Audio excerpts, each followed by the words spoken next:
You've spoken honestly about the possibility of war between U.S. and China in the long term, if no diplomatic solution is found. For example, on the question of Taiwan and one China policy. Right.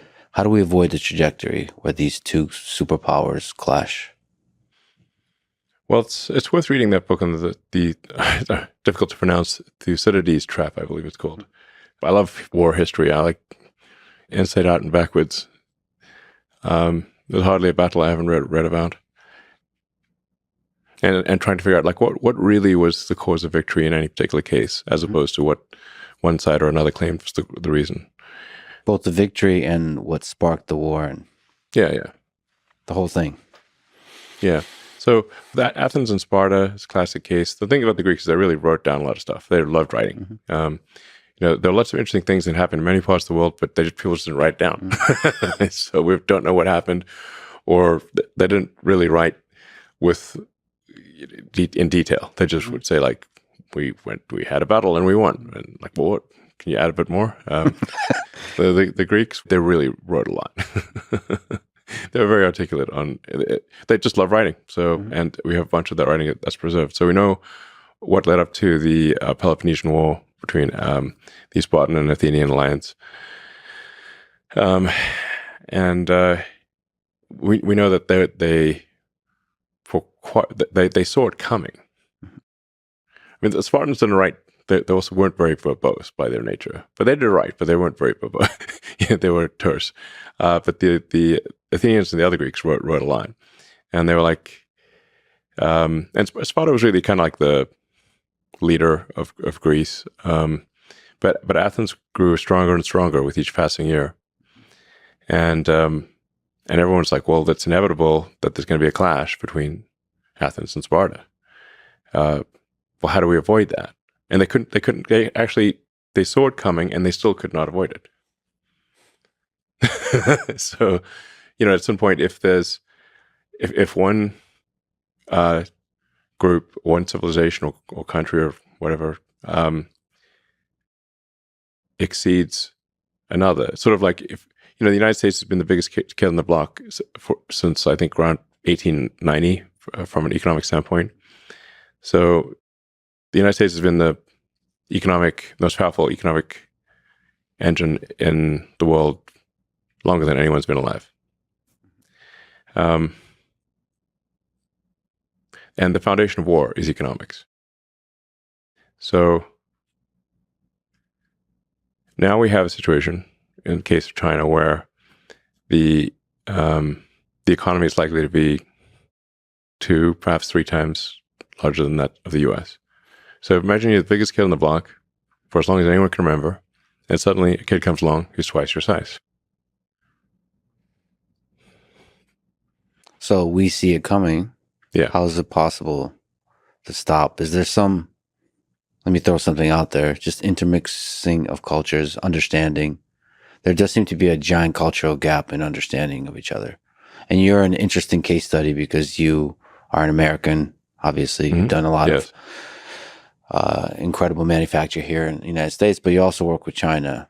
I've spent a lot of time in China and met with the leadership many times. Maybe a good question to ask is, what are some things about China that people don't understand, positive, just in the culture? What's some interesting things that you've learned about the Chinese? Well, the sheer number of really smart, hardworking people in China is incredible. There are really, if you say like how many smart, hardworking people are there in China, there's far more of them there than there are here, I think, in my opinion. And they've got a lot of energy. So, I mean, the architecture in China that's in recent years is far more impressive than the U.S. I mean, the train stations, the buildings, the high-speed rail, everything. It's really far more impressive than what we have in the U.S. I mean, I recommend somebody just go to Shanghai and, I think arguably in terms of the use of language from a written standpoint, sort of one of the oldest, perhaps the oldest written language. And in China, people did write things down. So, Now, China historically has always been, with rare exception, been internally focused. They have not been acquisitive. They've fought each other. There have been many, many civil wars. In the Three Kingdoms War, I believe they lost about 70% of their population. So they've had brutal internal wars, like civil wars that make the U.S. Civil War look small by comparison. So I think it's important to appreciate that China is not monolithic. We sort of think of like China as this sort of one entity of one mind, and this is definitely not the case. From what I've seen, and I think most people who understand China would agree, that people in China think about China 10 times more than they think about anything outside of China. So it's like 90% of their consideration is internal. Well, isn't that a really positive thing when you're talking about the collaboration and a future peace between superpowers? When you're inward facing, which is like focusing on improving yourself versus focusing on, quote unquote, improving others through military might. The good news, the history of China suggests that China is not acquisitive, meaning they're not going to go out and invade a whole bunch of countries. Now, they do feel very strongly, so that's good. I mean, because a lot of very powerful countries have been acquisitive. The U.S. is also one of the rare cases that has not been acquisitive. Like after World War II, the U.S. could have basically taken over the world and any country. Like we got nukes, nobody else got nukes. We don't even have to lose soldiers. Which country do you want? And the United States could have taken over everything. At will, and it didn't. And the United States actually helped rebuild countries. So it helped rebuild Europe. Helped rebuild Japan. This is very unusual behavior, almost unprecedented. The U.S. did conspicuous acts of kindness, like the Berlin airlift. And I think, it's always like, well, America's done bad things. Well, of course, America's done bad things, but one needs to look at the whole track record. And just generally, one sort of test would be, how do you treat your prisoners of war? Or let's say, no offense to the Russians, but let's say you're in Germany. It's 1945. You got the Russian army coming on one side, and you got the French, British, and American armies coming on the other side. Who would you like to surrender to? Like, no country is like morally perfect, but I recommend being a POW with the Americans. That would be my choice very strongly. In the full menu of POW. Very much so. And in fact, Wernher von Braun took, a small guy, was like, we've got to be captured by the Americans. Yep.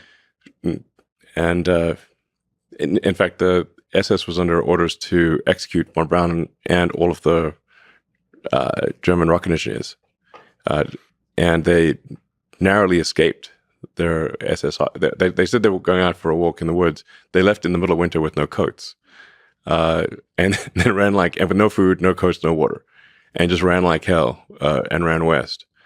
And by sheer luck, I think his brother found like a bicycle or something, and then just cycled west as fast as he could and found a U.S. patrol. So anyway, that's one way you can tell morality is where do you want to be a POW?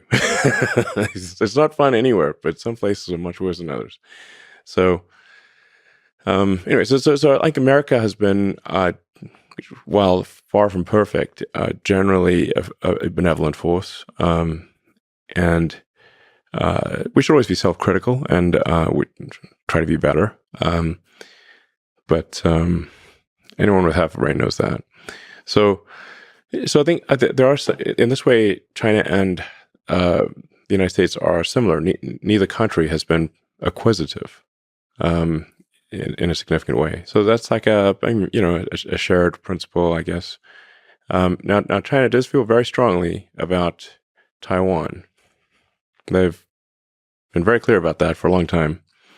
From their standpoint, it would be like one of the states is not there like Hawaii or something like that, but more significant than Hawaii. And Hawaii is pretty significant for us. So they view it as really that there's a fundamental part of China, the island of Formosa, now Taiwan, that is not part of China but should be. And the only reason it hasn't been is because of the U.S. Pacific Fleet.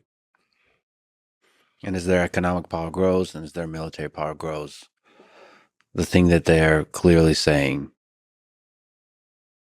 is their interest will, clearly be materialized. Yes.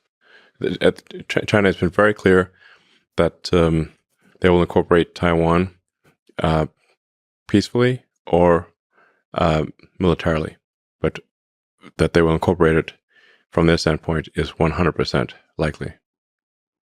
Something you said about conspicuous acts of kindness. As a geopolitical policy, it almost seems naive, but I'd venture to say that this is probably the path forward, how you avoid most wars.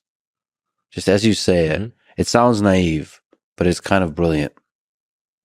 If you believe in the goodness of underlying most of human nature, it just seems like conspicuous acts of kindness can reverberate through the populace of the countries involved. Yeah. Well, and de-escalate. Absolutely. So after World War One, they made a big mistake. They basically tried to lump all the blame on Germany, and saddle Germany with impossible reparations, and really there was quite a bit of blame to go around for World War One, but they try to put it all on Germany, and that laid the seeds for World War Two. So it's a lot of people, well, not just Hitler, a lot of people felt wronged, and they wanted vengeance, and they got it. People don't forget. Yeah. You kill somebody's father, mother, son, daughter, they're not going to forget it. They will want vengeance. So after World War II, they're like, well, the Treaty of Versailles was a huge mistake in World War One, and so this time, instead of